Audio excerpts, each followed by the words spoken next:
بسم اللہ الرحمن الرحیم۔ اللہ سبحانہ و تعالیٰ نے سورہ الاعراف کی آیت نمبر 205 میں فرمایا، اپنے رب کو صبح و شام یاد کرو، اپنے دل میں عاجزی اور خوف کے ساتھ، اور پست آواز سے اور غافلوں میں سے نہ ہو جانا۔ اللہ کے ذکر سے متعلق بہت سی آیات ہمیں قرآن مجید فرقان حمید میں ملتی ہیں، مگر اللہ کا ذکر کرنے اور اس کو یاد کرنے کی فضیلت کے بارے میں ہمیں مزید رہنمائی اللہ کے پیارے نبی صلی اللہ علیہ وآلہ وسلم کی احادیث سے بھی ملتی ہیں۔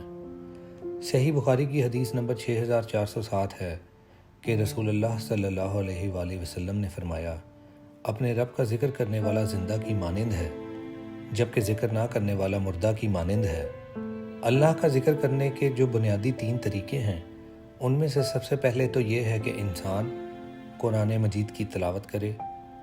اللہ کے ذکر کا دوسرا طریقہ یہ ہے کہ نماز کو قائم کیا جائے، جیسا کہ اللہ رب العزت نے سورہ طٰہٰ کی آیت نمبر 14 میں فرمایا کہ میری ہی عبادت کرو اور میرے ذکر کے لیے نماز قائم کرو۔ اللہ کے ذکر کا جو تیسرا طریقہ ہے، اس کے لیے کوئی خاص پروٹوکول نہیں ہے۔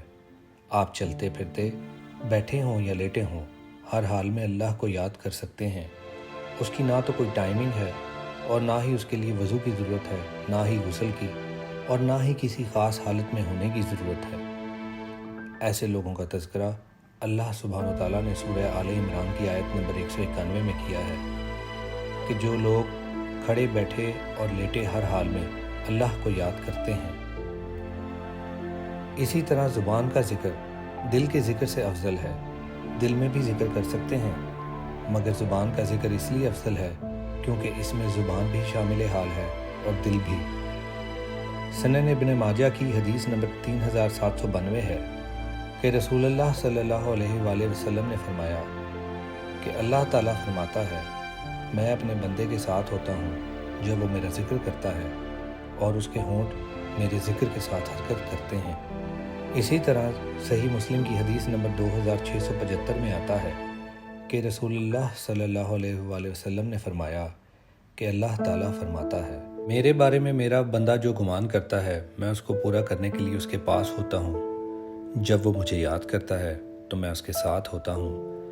اگر وہ مجھے اپنے دل میں یاد کرتا ہے تو میں اسے دل میں یاد کرتا ہوں۔ اگر وہ مجھے بھری مجلس میں یاد کرتا ہے تو میں ان کی مجلس سے اچھی مجلس میں اسے یاد کرتا ہوں۔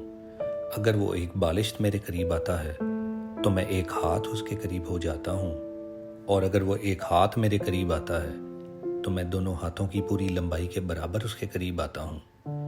اگر وہ میرے پاس چلتا ہوا آتا ہے تو میں دوڑتا ہوا اس کے پاس جاتا ہوں۔